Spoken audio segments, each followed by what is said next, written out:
आज हम एक नए टॉपिक पर चर्चा करने वाले हैं जो है साधारण नमक यानी कि NaCl। नमक को हम सभी लोग जानते हैं और दैनिक जीवन में इसका खूब उपयोग होता है अपने स्वाद को बढ़ाने के लिए। साधारण नमक को आसानी से समुद्री जल को सुखा करके प्राप्त किया जा सकता है। इसी तरह से यदि कोई जल खारा है या कोई झील खारी है तो उसके जल को सुखा करके भी NaCl यानी कि साधारण नमक को प्राप्त किया जाता है। अब देखिए, ये साधारण नमक विभिन्न रसायनों को बनाने के लिए कच्चा पदार्थ का काम करता है, जैसे सोडियम हाइड्रोक्साइड को बनाने के लिए, बेकिंग सोडा बनाने के लिए, वॉशिंग सोडा बनाने के लिए और व्यंजक चूर्ण बनाने के लिए साधारण नमक का उपयोग किया जाता है। या यहाँ कहीं ना कहीं इन सभी चीज़ों को बनाने के लिए नमक का इस्तेमाल किया जाता है। अब जैसे पहले पे आ जाते हैं हम, सोडियम हाइड्रोक्साइड NaOH। NaOH एक क्षार भी है, क्षार है ये। ठीक है, कैसे बनाया जाता है देखिए, NaCl के जलीय विलयन में जब विद्युत प्रवाहित की जाती है तो NaOH क्लोरीन गैस तथा हाइड्रोजन गैस प्राप्त होती है। अब देखिए, यहाँ पर NaCl के आगे हमने लिखा है कोष्टक में AQ यानी कि एक्वस। एक्वस का मतलब है कि इसका जलीय विलयन है, पानी डाला है हमने इसमें। H2O के सामने हमने कोष्ट में लिखा है L। L मतलब लिक्विड, यानी कि H2O हमने लिक्विड यानी कि तरल रूप में लिया है। इसी तरह से जो हमें NaOH यानी कि सोडियम हाइड्रोक्साइड प्राप्त होता है वो AQ यानी कि एक्वस जलीय रूप में प्राप्त होता है। और क्लोरीन के आगे G लिखा हुआ है यानी कि यह गैस है, और हाइड्रोजन के आगे भी G लिखा हुआ है, इसका अर्थ है कि यहाँ भी गैस है। देखिए, NaCl के जलीय विलयन में जब विद्युत धारा को प्रवाहित किया जाता है तो कैथोड पर H2 यानी कि हाइड्रोजन गैस मुक्त होती है और कैथोड पर ही NaOH सोडियम हाइड्रोक्साइड की प्राप्ति होती है। कैथोड यानी कि प्लस हिस्सा और एनोड यानी कि माइनस वाला हिस्सा। तो एनोड पर हमें क्लोरीन गैस प्राप्त होती है। ठीक,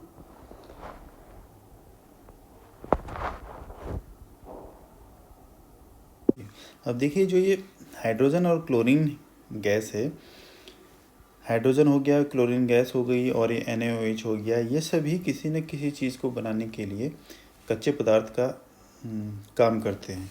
जैसे अभी हमने बात की थी थोड़ी देर पहले, सोडियम हाइड्रोक्साइड जैसे बेकिंग सोडा बनाने में और अन्य चीज़ें बनाने में इनका इस्तेमाल किया जाता है। हाइड्रोजन और क्लोरीन का इस्तेमाल HCl अम्ल बनाने में किया जाता है। इसके साथ ही क्लोरीन गैस तथा NaOH का इस्तेमाल व्यंजक चूर्ण बनाने में किया जाता है। इसके अलावा देखिए, यहाँ पर क्लोरीन गैस के अन्य उपयोग बताए गए हैं और हाइड्रोजन के अन्य उपयोग बताए गए हैं। जैसे हाइड्रोजन का एक अन्य उपयोग है अमोनिया, जो खाद होती है उसके निर्माण में इसका उपयोग किया जाता है। इसी तरह से क्लोरीन गैस का इस्तेमाल जल को साफ़ करने में किया जाता है, स्विमिंग पूल को साफ़ करने में किया जाता है, जो वहाँ का पानी है, रोगाणुनाशक है ये। ठीक है, इसी तरह से NaOH का इस्तेमाल धातुओं से ग्रीस हटाने के लिए किया जाता है। साबुन, अपमार्जक, कागज़ वगैरह बनाने में इसका इस्तेमाल किया जाता है। चलिए, अब हम आगे बढ़ते हैं, विरंजक चूर्ण पे आ जाते हैं हम। विरंजक चूर्ण का जो फॉर्मूला है, जो सूत्र है, वो है CaOCl2। ठीक है, बनाने की विधि देखिए, CaOH का होल ट्वाइस यानी कि कैल्शियम हाइड्रोक्साइड में जब क्लोरीन गैस को प्रवाहित किया जाता है तो CaOCl2 यानी कि कैल्शियम ऑक्सीक्लोराइड प्राप्त होता है, और यही कैल्शियम ऑक्सीक्लोराइड विरंजक चूर्ण है। ठीक है, अभी आपने देखा कि जो Cl2 है वो NaCl यानी कि नमक के जलीय विलयन में जब विद्युत प्रवाहित की जाती है तो प्राप्त होता है। ठीक है, यही Cl2 को जब यानी कि क्लोरीन को जब कैल्शियम हाइड्रोक्साइड में प्रवाहित किया जाता है तो कैल्शियम ऑक्सीक्लोराइड प्राप्त होता है, साथ ही जल भी बनता है। ठीक है, इसका इस्तेमाल किस में है? वस्त्र उद्योगों में इसका इस्तेमाल है। ठीक है, वस्त्र उद्योगों में कैसे इसका इस्तेमाल होता है? जैसे वस्त्रों को सफ़ेद करने में, यानी कि वस्त्र पे जो भी कलर रंग है उसको हटाने में इसका इस्तेमाल किया जाता है, ताकि वस्त्र सफ़ेद हो जाए। उसके बाद हम उस पर कोई भी रंग को चढ़ा सकते हैं। इसी तरह से कागज़ उद्योग में इसका उपयोग किया जाता है, कागज़ को सफ़ेद बनाने में। ठीक, उपचायक के रूप में इसका इस्तेमाल किया जाता है और रोगाणुनाशक के रूप में इसका इस्तेमाल किया जाता है। अब चलिए बात करते हैं हम अगला बेकिंग सोडा की। बेकिंग सोडा, ठीक, सोडियम हाइड्रोजन कार्बोनेट इसका रासायनिक नाम है और NaHCO3 इसका सूत्र है। ठीक है, जब भी हम कोई चीज़ याद करते हैं या जैसे हमने इससे पहले आपको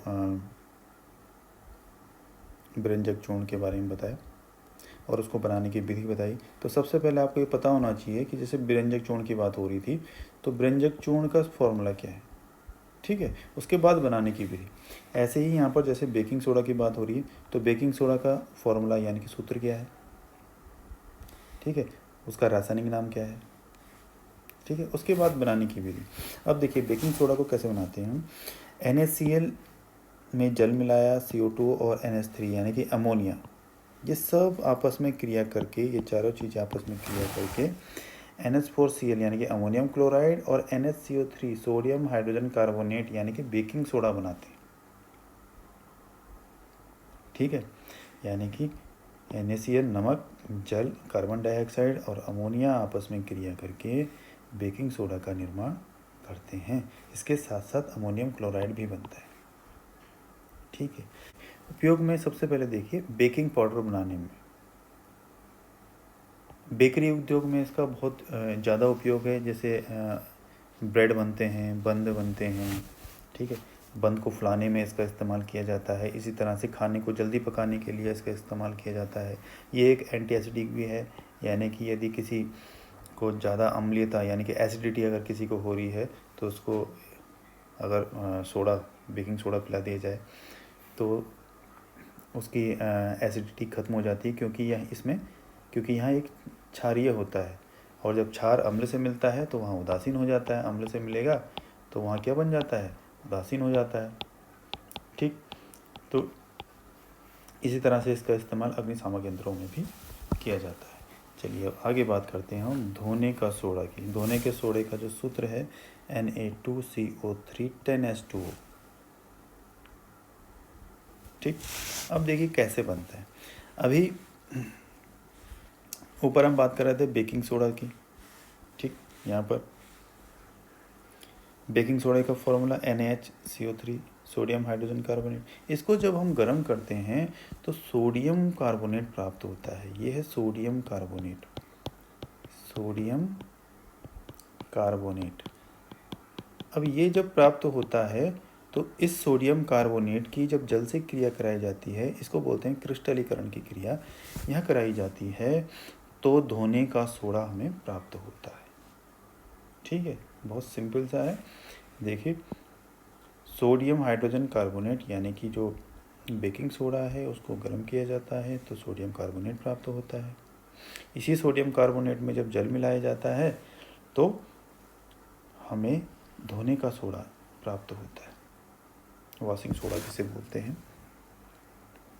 ठीक है, अब देखिए जो सोडियम कार्बोनेट और वॉशिंग सोडा का जो सूत्र है उसमें केवल 10H2O का फ़र्क है ना। यानी कि सोडियम कार्बोनेट में 10H2O लगा दीजिए तो वॉशिंग सोडा का सूत्र बन जाता है। ठीक है, उपयोग क्या क्या हैं इसके। कांच, साबुन, कागज़ उद्योगों में इसका इस्तेमाल किया जाता है। बोरिक्स जैसे सोडियम यौगिक हैं उनके उत्पादन में इसका इस्तेमाल किया जाता है। घरों की सफाई में इसका इस्तेमाल किया जाता है और जल की स्थायी कठोरता को हटाने में भी इसका इस्तेमाल किया जाता है। चलिए अब आगे बढ़ते हैं। अगला है plaster of Paris. Plaster of Paris, अब देखिए यहाँ तक जो थे, जैसे कि हमने व्यंजक चूर्ण बनाया, इसके बाद बेकिंग सोडा बनाने की विधि देखी, ठीक। इसके बाद हमने देखा बेकिंग सोडा बनाने की विधि देखी, इसके बाद हमने देखा धोने का सोडा, ठीक है। जो यहाँ तक थे धोने के सोडे तक, इनमें कहीं ना कहीं कच्चे पदार्थ के रूप में NaCl यानी कि नमक का उपयोग किया जा रहा था। अब हम एक नए उस पर आ गए हैं जहाँ पर इसका इस्तेमाल नहीं हो रहा है, जैसे प्लास्टर ऑफ पेरिस। अब देखिए पहले प्लास्टर ऑफ पेरिस का सूत्र आप ठीक से देख लीजिए, काफ़ी बार पूछा गया है। CaSO4 ½ H2O, ठीक है। कैल्शियम सल्फेट हेमीहाइड्रेट, इसका रासायनिक नाम है calcium sulphate hemihydrate. Calcium sulphate hemihydrate, ठीक है। हेमीहाइड्रेट, हेमी मतलब आधा, आधा जल, ठीक है। यहाँ बनता कैसे है, देखिए gypsum, calcium sulphate dihydrate gypsum का सूत्र है, और जिप्सम का रासायनिक नाम है, और इसका जो फॉर्मूला है, सूत्र है CaSO4 2H2O, ठीक है। इसको जब 273 केल्विन पर गर्म किया जाता है तो हमें प्लास्टर ऑफ पेरिस प्राप्त होता है, ठीक है। इसी प्लास्टर ऑफ पेरिस को बोलते हैं POP, ठीक। और जब इस प्लास्टर ऑफ पेरिस की क्रिया जल से कराते हैं तो फिर से हमें जिप्सम प्राप्त हो जाता है, ठीक है। उपयोग, आपने सुना होगा कि जब कोई गिर जाता है उसकी हड्डियां टूट जाती है, या कहीं पे हाथ टूट गया, कुछ टूट गया, तो डॉक्टर प्लास्टर लगा देता है। तो वो लगाता है प्लास्टर ऑफ पेरिस को, तो हड्डियां जोड़ने में इसका इस्तेमाल किया जाता है सही तरह से। सतह को चिकनी बनाने में आजकल इसका इस्तेमाल किया जाता है, जैसे घरों में फॉल सीलिंग लगाई जाती है उसमें इसका इस्तेमाल होता है। सजावटी सामान बनाने में इसका इस्तेमाल होता है, खिलौने बनाने में इसका इस्तेमाल किया जाता है, ठीक है। तो इस तरह से ये जो आज हमारे जो महत्वपूर्ण टॉपिक है, जो एग्ज़ाम में लगभग आता रहता है, वह ख़त्म हो गया है। आपने इसको किस तरह से याद करना है ये समझ लीजिए एक बार। जैसे साधारण नमक है तो उसका सूत्र क्या है, ठीक है। अब देखिए उसके बाद सोडियम हाइड्रोक्साइड है, नमक का इस्तेमाल करके किस तरह से यहाँ बनाया जाता है। पहले आप सूत्र याद कीजिए, उसके बाद बनाने की विधि याद कीजिए, और बनाने की विधि याद करने के लिए आपको ये जो समीकरण है इनको याद करना है, ठीक है। तो एक बार लिखिए, फिर उसको समझ लीजिए, आपको आसानी से याद हो जाएगा।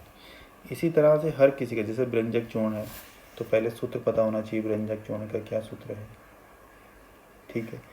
तब आप देखिए कि कैल्शियम हाइड्रोक्साइड, देखिए एक बार पहले भी आया है। कैल्शियम हाइड्रोक्साइड में जब CO2 प्रोवाइड की जाती है, कैल्शियम हाइड्रोक्साइड में जब CO2 प्रोवाइड की जाती है तो कैल्शियम कार्बोनेट प्राप्त होता है। और देखिए इसी कैल्शियम कार्बोनेट से खड़िया, संगमरमर, चूना पत्थर ये सब बनाए जाते हैं। यह आपको बताया गया था इस प्रश्न में कि क्या होता है जब कार्बन डाइऑक्साइड गैस को चूने के पानी में प्रवाहित किया जाता है। तो ये जो कैल्शियम हाइड्रोक्साइड है यही है चूने का पानी, ठीक है, ठीक है। तो इस जैसे बेकिंग सोडा है NaHCO3, ठीक है। तो देखिए इसका फॉर्मूला क्या है, उसके बाद देखिए कि समीकरण क्या है, किस प्रकार से यहाँ बनता है, और उसके बाद उपयोग देख लीजिए। तो इस तरह से यहाँ आपको याद करना है। इनमें से एग्ज़ाम में एक न एक प्रश्न पूछ लिया जाता है।